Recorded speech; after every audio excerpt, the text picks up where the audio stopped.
think the origins are so obvious. They came out of the Wuhan lab, and I think if anybody thinks anything differently, they're just kidding themselves. So you can ask, China has to pay. They have to do something. They have to pay reparations. And China doesn't have the money to pay those reparations. I believe that worldwide, I'm not just talking United States, worldwide, $60 trillion of damage, 60 trillion. China doesn't have $60 trillion, but they have to do something to make up for what they've done.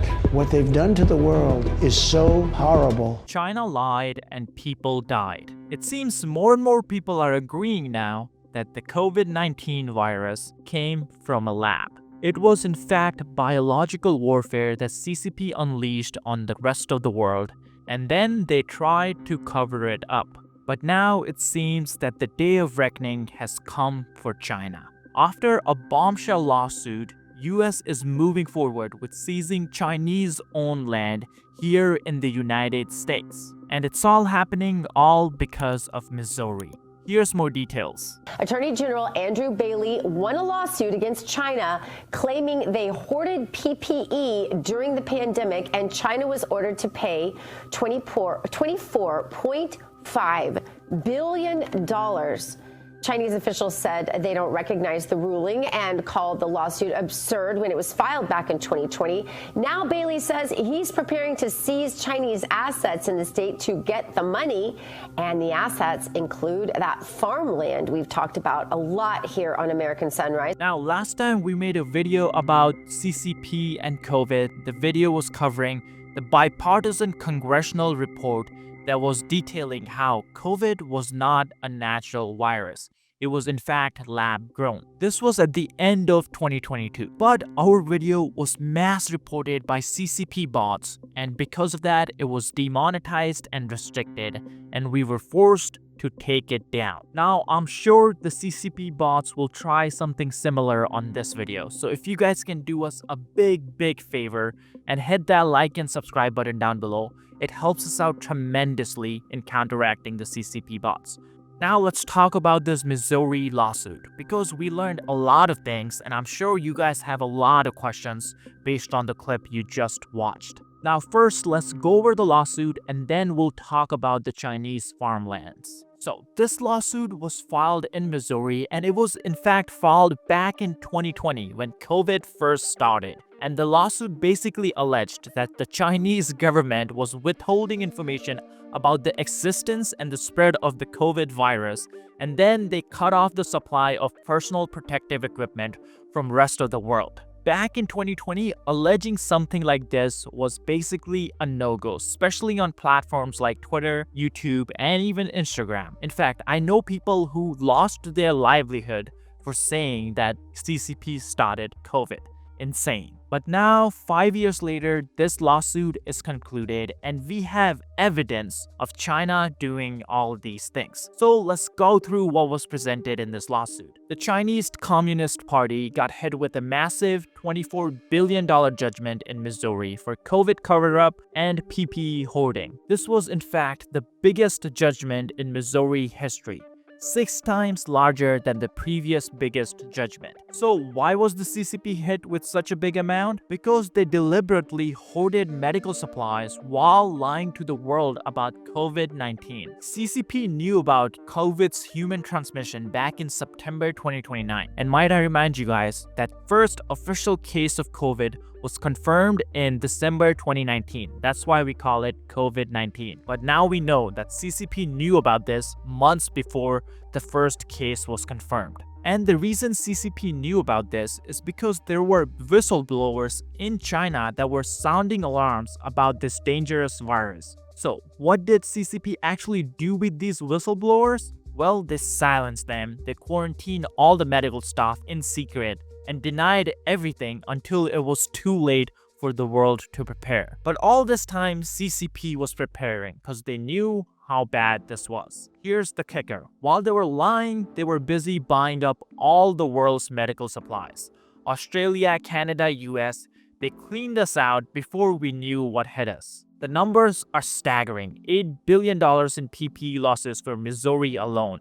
Prices went through the roof, tax revenues collapsed, and countless needless deaths. Now, I think we all know how badly COVID went. Even though $24 billion is a big amount, it's nowhere near enough to what China should be paying the world. Worldwide, we lost 7 million lives. That's just what's confirmed. For hundreds of millions more, they lost their job, they lost their business, and some even lost loved ones. All those people deserve justice, and that's why I don't think the world is gonna forget about what CCP did during COVID. But even with the $24 billion judgment that Missouri got, China is not willing to pay that. So what is Missouri doing? They're going after assets China owns here in the United States. And one of the biggest assets that China was accumulating over the last half a decade was American farmland. Here's more details on this. The Chinese spy balloon was right above us.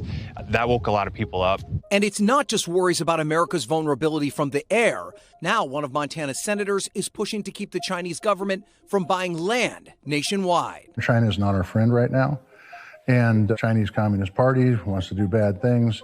Senator John Tester is proposing a ban on entities with ties to China and 3 other foreign adversaries from buying American farmland and wants to beef up monitoring of land transactions to foreign buyers. Right now, we're not paying any attention to it. The push to prohibit foreign land purchases from China has exploded across America. 15 states have passed laws regulating the practice. Much of the focus coming after controversial purchases in Texas and North Dakota, where Chinese companies bought land and failed to disclose it to the U.S. government. In Grand Forks, North Dakota, city officials recently blocked construction on land purchased by a Chinese company just 12 miles from Grand Forks Air Force Base. The company has said it's just a corn mill and not an espionage risk. But the Air Force had warned that the project presented a, quote, significant threat to national security. Overall, U.S. intelligence rates the Chinese Communist Party, or CCP, as a top security threat. The CCP represents both the leading and most consequential threat to U.S. national security and leadership globally. Now, we don't even know exactly how much land China has purchased here in the United States because they don't disclose it to proper authorities, so we never find out. The reason this is such a big issue is, as you guys just heard, a lot of these Chinese lands are next to US Army bases, US Air Force bases. That's a huge national security issue, especially considering that over the last year, we have seen a lot of unidentified drones flying over US bases, and according to US law, the Army personnel in these bases can now just shoot the drone down. Here on your screen, you can see a map of all the American bases and all the confirmed Chinese land that are very close to these bases. Again, I want to remind everyone, we don't exactly know how much land China owns because not every purchase gets reported to proper authorities. Now, here's the report we have from last year, so it is from 2024, but this shows exactly why this is concerning. China has been buying up strategically placed farmland next to military installations across the US, raising national security fears over potential espionage or even sabotage. The New York Post has identified 19 bases across the US from Florida to Hawaii, which are in close proximity to the land bought up by Chinese entities and could be exploited by spies working for the communist nation. Robert S. Spalding Treat, a retired United States Air Force Brigadier General whose work focuses on US-China relations, told the Post, "It is concerning due to the proximity to the strategic locations. These locations can be used to set up intelligence collection sites, and the owners can be influential in local politics, as we have seen in the past. It is alarming we do not have laws on the book that would prevent the Chinese from buying property in the US. Under the guise of farming, the Chinese landowners could set up a reconnaissance sites, install tracking technology, use radar and infrared scanning to view bases or attempt to fly drones over them as a way to surveil military sites," sources told the Post. A report in the Wall Street Journal from September 2023 found Chinese intruders attempted to breach military facilities over 100 times in recent years, including sneaking onto a missile range in New Mexico and scuba divers spotted near a government rocket launch site in Florida. This is insane. In fact, just 3 months ago, we had a Chinese citizen get arrested here in the United States for illegally flying a drone above a military site. Here's that report. Meanwhile, a Chinese citizen living in Los Angeles is under arrest this morning for allegedly using a drone to take images of Vandenberg Space Force Base in Santa Barbara County. By the way, I don't think that Chinese national should be put through the civilian justice system. This was a military violation. Person should be in a military brig, because clearly the civilian system can't process these people properly and quickly enough, and we need to take them off the streets. Now, luckily for all of us, Missouri is now going after all the land that China owns here in the United States. Missouri has started seizing 42,000 acres of farmland owned by China in a bold enforcement of action to collect $24 billion judgment against China over handling of the COVID. This is what Missouri Attorney General Andrew Bailey said. If China won't pay the award, the state will seize Chinese-owned assets, including farmland. Those assets are not required to be within Missouri and can be located anywhere within the United States. While we have not partnered with other states on this particular suit, we encourage others to work to hold the Chinese government accountable and seek justice for victims. Now, as of now, we don't know what other states are going to go after China for what they did with COVID, but the US government is going after China. In fact, the Trump administration has updated the official government COVID website, and this is what it looks like now.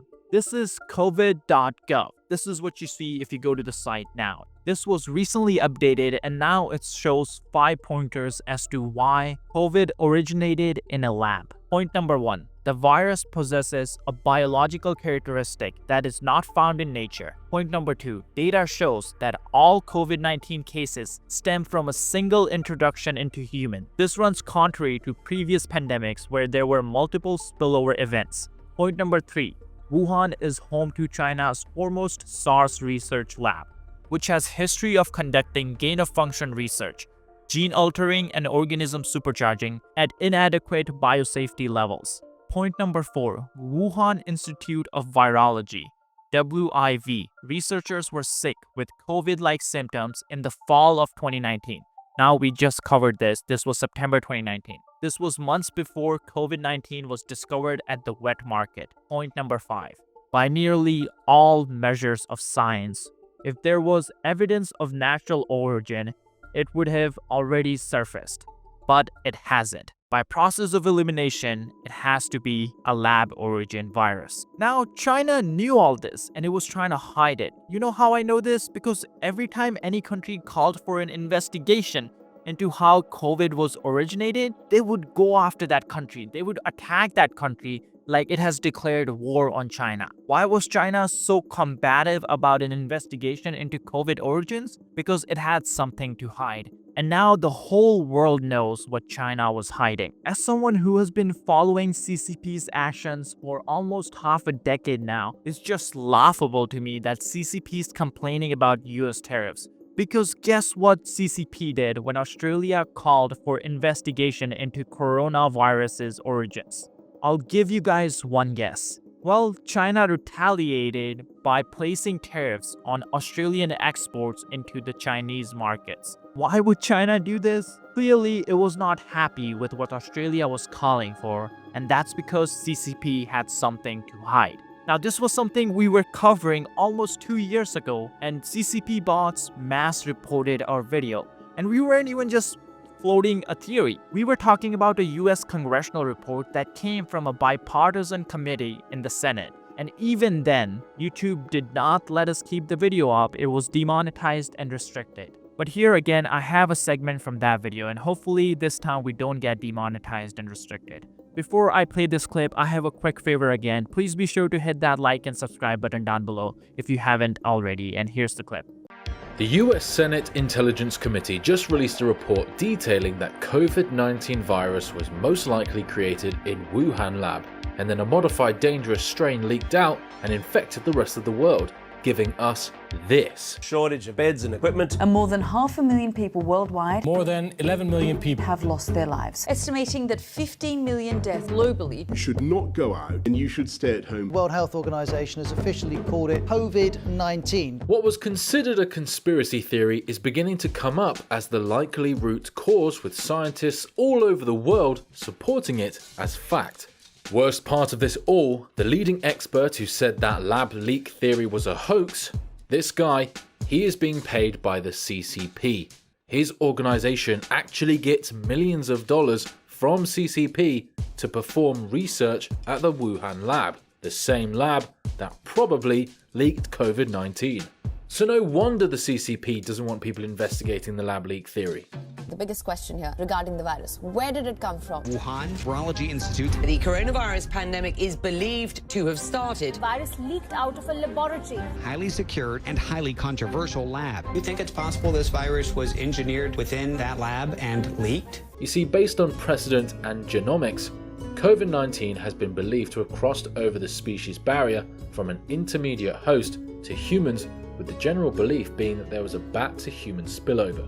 The truth, however, is that this is no more fact than any other theory out there, as there is no critical evidence that would prove this true.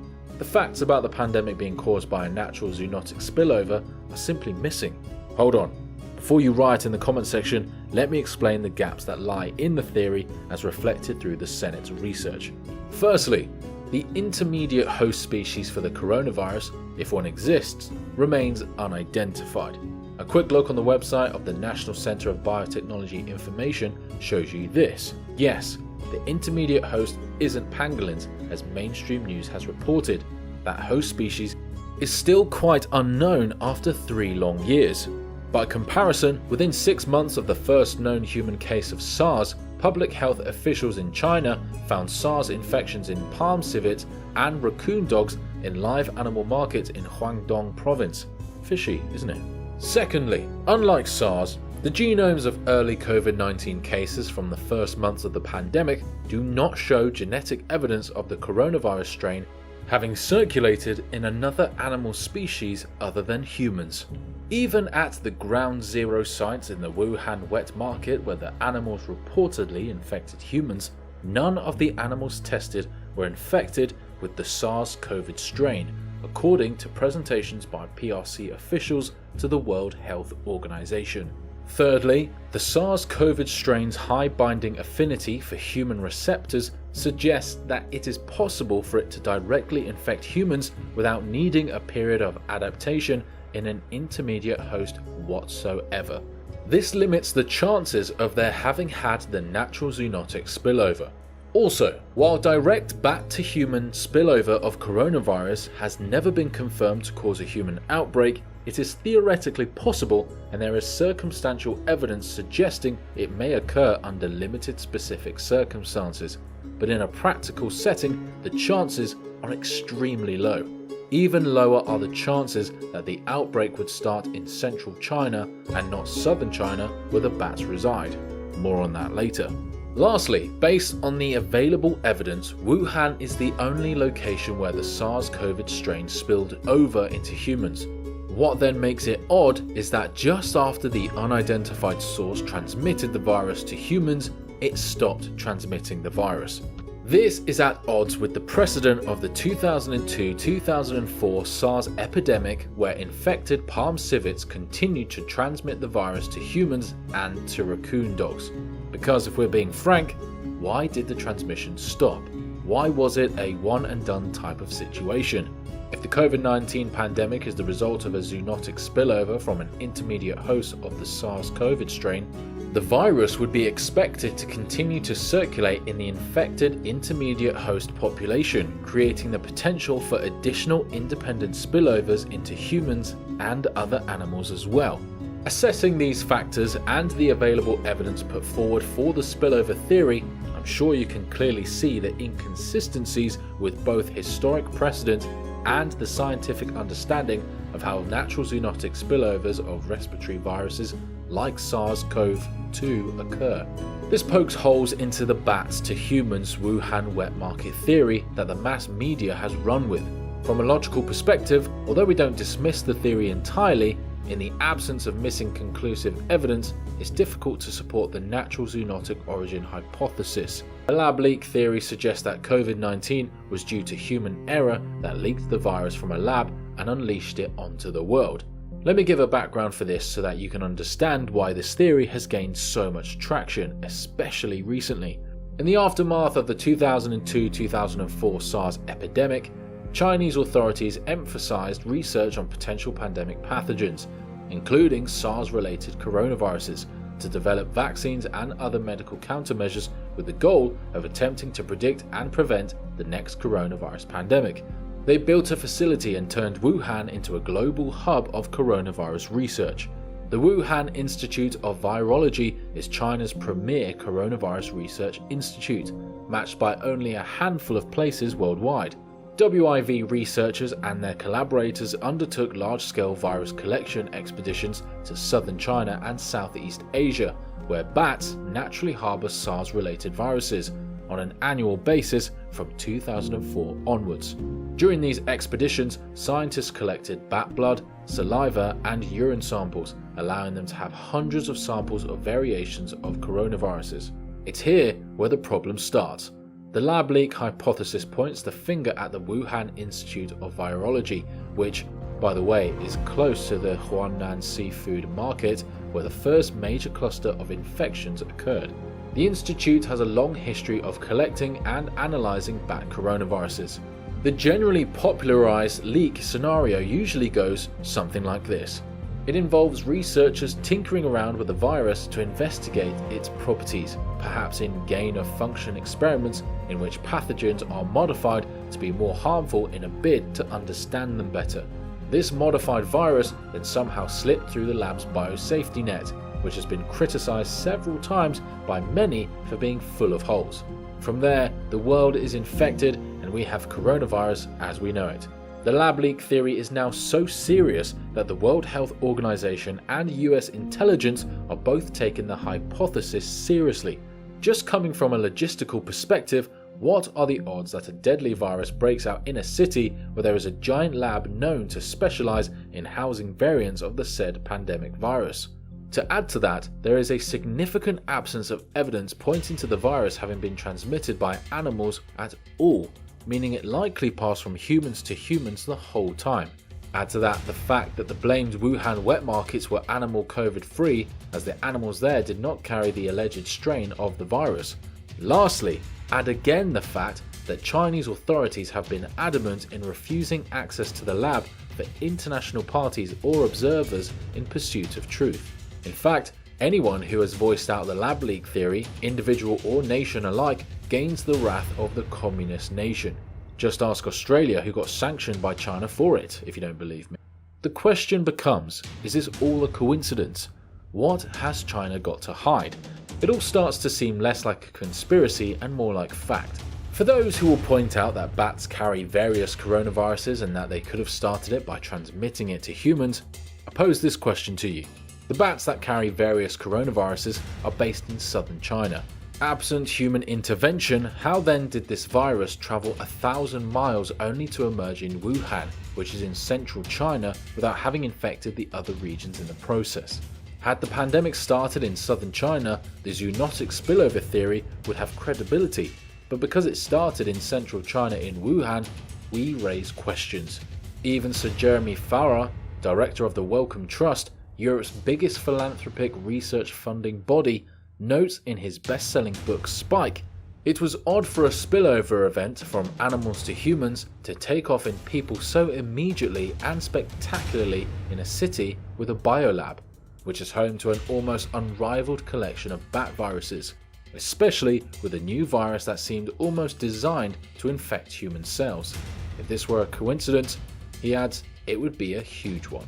The Senate Committee on Health Education, Labour and Pensions wrote in their report, nearly 3 years after the COVID-19 pandemic began, substantial evidence demonstrating that the COVID-19 pandemic was the result of a research-related incident has emerged. A research-related incident is consistent with the early epidemiology showing the rapid spread of the virus in Wuhan, with the earliest calls for assistance being located near the WIV's original campus in central Wuhan. It also explains the low genetic diversity of the earliest known SARS-CoV-2 human infections in Wuhan, because the likely index case would be an infected researcher who is the likely primary cause of the virus in Wuhan. A research-related incident also explains the failure to find an intermediate host as well as the failure to find any animal infections predating Q19 cases. What makes it even more likely that a lab leak actually occurred is the fact that despite the WIV being a top center for housing viruses and biological weapons to a degree, the place was simply not secure. There is good documentation that reports a host of biosafety failures along with management and training concerns at the virology center. You would think that such a place that has the power to affect mankind would have the top standards of safety and staff, but nope, it's just like your local Walmart. Seriously though, they were notoriously lackluster in safety measures. Documented failures like this predating the pandemic have been listed in various reports since. Now, the clip you just watched was from the congressional report that came out in 2022. And if you compare the video you just watched versus the Trump administration's new COVID website, it's pretty much the same information. And it's crazy that we couldn't say this 2 years, 3 years ago. Wuhan lab is right there where the COVID-19 originated. They have had many incidents of breaking safety protocols before we had COVID-19 in 2029. So it makes sense that someone just accidentally leaked this highly contagious and deadly virus. But hopefully, now that we all know where it came from, more people will take action against China and for the cover-up that the CCP tried doing. YouTube is growing so fast that it has just overtaken Netflix to become the most popular app on TV. That's just on TV, by the way. If you combine TV, phones, computers, tablets, people are spending an insane amount of time watching YouTube. This is exactly why YouTube is paying creators $45,000 per minute. That's $64 million every single day. So, if you have ever thought about starting a YouTube channel for yourself, now is the perfect time. And if you're looking to learn how people grow on YouTube in 2025, like this guy who got millions of views in just few months of starting a channel, then I have a solution for you. This weekend, I'm holding a free bootcamp for beginners where I will share all our YouTube advice and answer any question you have about growing on YouTube. If you're interested in learning from this bootcamp, you can sign up by clicking the link in the description or scanning the QR code on your screen.